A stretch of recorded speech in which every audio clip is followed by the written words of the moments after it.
हाँ तो दोस्तों हम स्टार्ट करेंगे question number 4 exercise 1.1 real numbers for class 10th CBSE। RBSE बड़ी याद आती है क्योंकि अभी तक RBSE के वीडियोस बन रहे थे। तो यूज़ यूक्लिड डिवीज़न लेमा। हाँ भैया ये ना इस चैप्टर में ही चलेगा ही, ठीक है। SCF LCM Euclid division lemma and all that the square of any positive integer. हाँ भाई इससे पहले जो हमने क्वेश्चन नंबर सेकंड किया था उसमें था एनी पॉजिटिव ऑड इंटीजर। हाँ भाई ये बहुत विशेष बात होती है ध्यान रखने वाली कि भाई यहाँ बोल रहा है सिर्फ पॉजिटिव इंटीजर चाहिए, ऑड इवन हो कोई मतलब नहीं है, हमें पॉजिटिव इंटीजर होना जरूरी है। तो जितना बोले लेकिन उसका स्क्वायर होना जरूरी है। एक नई चीज़ इसमें डाल दी कि स्क्वायर होना क्या है जरूरी है। तो हमें पता है कि let A B any positive integer and A कोई भी हमने एक पॉजिटिव इंटीजर मान लिया, ठीक है। ए क्या हो गया हमारा डिविडेंड, क्योंकि A equals to B Q plus R होता है ना, A equals to B Q plus R इसके ब्याह पे कि यूक्लिड डिवीजन एल्गोरिथम के ब्याह पे। तो हम ए क्या है हमारा डिविडेंड है, उसको हमने कोई भी एक पॉजिटिव इंटीजर मान लिया ए, और हमने बी क्या मान लिया हमारा 3। क्यों? क्योंकि ये किस फॉर्म में बोल रहा है, या तो वो 3m की फॉर्म में हो या 3m+1 की फॉर्म में हो। तो 3m किसकी फॉर्म में लग रहा है 3m+0, क्योंकि 0 लिखना जरूरी नहीं होता ना। अगर आप इसके प्लस में 0 लिख भी दोगे तो क्या फ़र्क पड़ेगा। और दूसरा क्या है 3m+1, मतलब रिमाइंडर क्या बनना चाहिए हमारा 1 बचना चाहिए। तो ये 3 क्या हो गया हमारा, ये 3 हो गया हमारा बी, और ये m क्या हो गया हमारा q, और डिविडेंड हमने क्या मान लिया हमारा a मान लिया, ठीक है। We know that because of that Euclid algorithm के ब्याह पे हम जानते हैं a equals to B Q plus r है, और वहाँ पे क्या होता है r जो है ना हमेशा 0 के बराबर या 0 से बड़ा होना चाहिए। हाँ भाई रिमाइंडर या तो क्या हो जाता है 0 आता है या 0 से बड़ा आता है। कभी नेगेटिव में जाता है कि रिमाइंडर कभी देखा है, नहीं देखा ना भाई। तो इसलिए यहाँ पे लिखा है कि r is always greater than equals to 0 and b is always, b means divisor.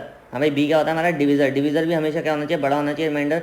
ये पिछले वाले मैं क्वेश्चन में समझा चुका हूँ, पिछले वाले वीडियोस में मेरे समझा चुका हूँ, जो क्वेश्चन नंबर 1 to 3 में उसमें मैं इस चीज़ के बारे में बात कर चुका हूँ कि भाई हमेशा डिविजर क्या होना चाहिए हमारा और रिमाइंडर से बड़ा होना चाहिए। तो हमें पता है भाई A equals to 3q plus R लिख सकते हैं हम, जहाँ भाई बी क्यू प्लस आर लिख सकते हो तो 3q प्लस आर भी लिख सकते हो, क्योंकि 3 हमारा क्या है बी है। ए हमने क्या माना है डिविडेंड को माना है ऊपर, ठीक है। माना गया है तो उसके ब्याह पे भी है यूक्लिड एल्गोरिथम। तो हम क्या करें भाई, ये जो हमारी सिचुएशन है क्या है, ये यूक्लिड डिवीजन एल्गोरिथम, इसने बोला भी है use Euclid division algorithm lemma to show that square of any positive integer. तो ठीक है दोनों साइड का, बोथ साइड क्या कर दिया हमने स्क्वायर कर दिया, ए का स्क्वायर और ये पूरी आइडेंट लगा दी ए प्लस बी के होल स्क्वायर की आइडेंट लगा दी, A square plus B square plus 2ab। ये पूरा हमने सॉल्व करके हमारी इक्वेशन 1 तैयार हो गई। तो हमें करना क्या है, इसकी वैल्यू रखनी है जहाँ पर पुट r इक्वल्स टू 0, ठीक है। इस 0 की वैल्यू रखनी है हमें इसमें।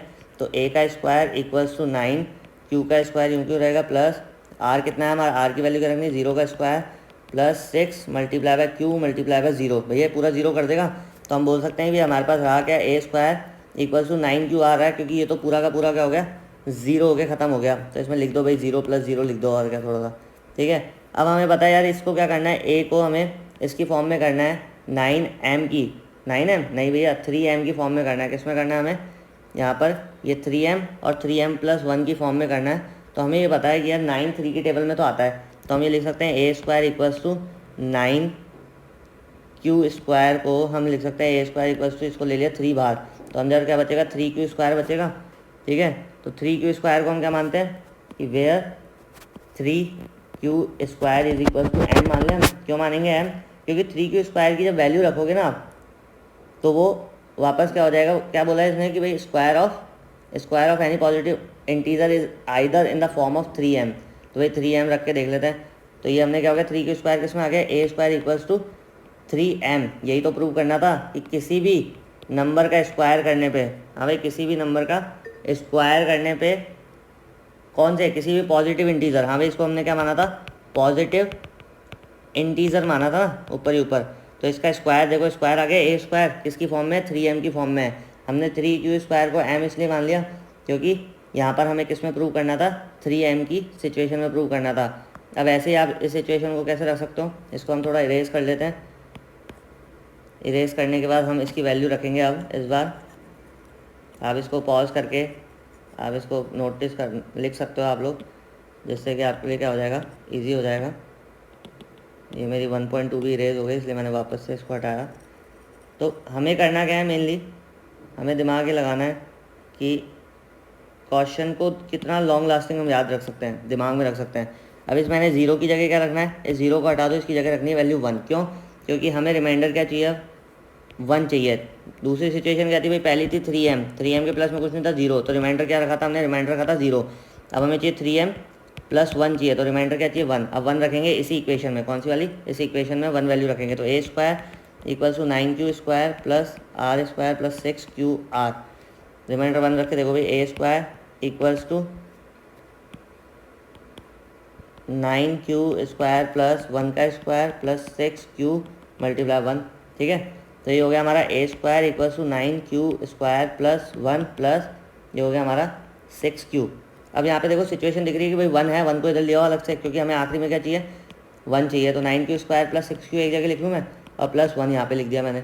अब मुझे चाहिए इसमें सिचुएशन, देखो 3 की टेबल में 9 भी आता है 6 भी आता है, q स्क्वायर यहाँ भी है यहाँ पे भी q है, तो हमने 3q क्या कर लिया, कॉमन ले लिया, बचा अंदर क्या q, अंदर क्या बचेगा हमारा q प्लस 3q प्लस, क्योंकि 3 3 तो 9 होता है ना, 2 3q प्लस 2 बचेगा और प्लस में 1।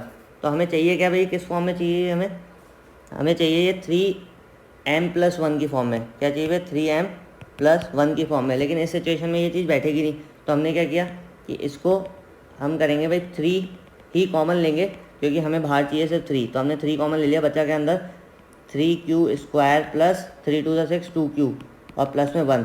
अब ये जो 3q स्क्वायर प्लस 2q है ना, 3q स्क्वायर प्लस 2q, इसको हमने यहाँ पे क्या मान लिया m, और इसको m मानने के बाद क्या हो गई हमारी ये सिचुएशन क्या हो गई, 3m प्लस 1 की फॉर्म में हमारा ये हो गया सॉल्व। तो भाई इसी तरीके से करना है। अब आपके दिमाग में ये होगा कि यार पहले वाली सिचुएशन में हमने m अलग माना था, दूसरे वाली सिचुएशन में हमने m अलग माना है, तो भाई बात सिर्फ सिंपल सी है कि इसमें जब वैल्यू रखोगे ना आप q की, तो वो वैल्यू क्या होगी उसी अकॉर्डिंग आ जाएगी। तो आपको करना क्या है कि 3 को साइड में लेके चलना है, 1 को साइड में लेके चलना है, और बीच में जो भी आएगा उसको क्या मान लेना है, हमें m मान लेना है। ऐसे हर सिचुएशन में हर क्वेश्चन में करना है इस टाइप के, तो आपका क्वेश्चन ईजिली सॉल्व हो जाएगा। यहाँ पे भी हमने क्या किया था, इससे पहले वाला जो पोर्शन था उसमें हमने क्या किया था, m उस पार्ट को माना था जो हमें चाहिए, बाकी 3 और 1, हाँ भाई 3 और 1 हम यूं क्यों लेके चलते हैं, ये देखो 3 यहाँ पर है और ये 1 यहाँ पर है, इसको साइड में लेके चलना है, बीच में जो भी पार्ट बचेगा उसको क्या कर लेना, हमें m मान लेना है। क्वेश्चन नंबर 5 भी इसी तरीके से है, पर्टिकुलर इंडिविजुअल वीडियो बनाऊंगा उसके लिए भी, तभी समझ में आ पाएगा, एक साथ नहीं करना है, इसको समझो पहले। राधे राधे।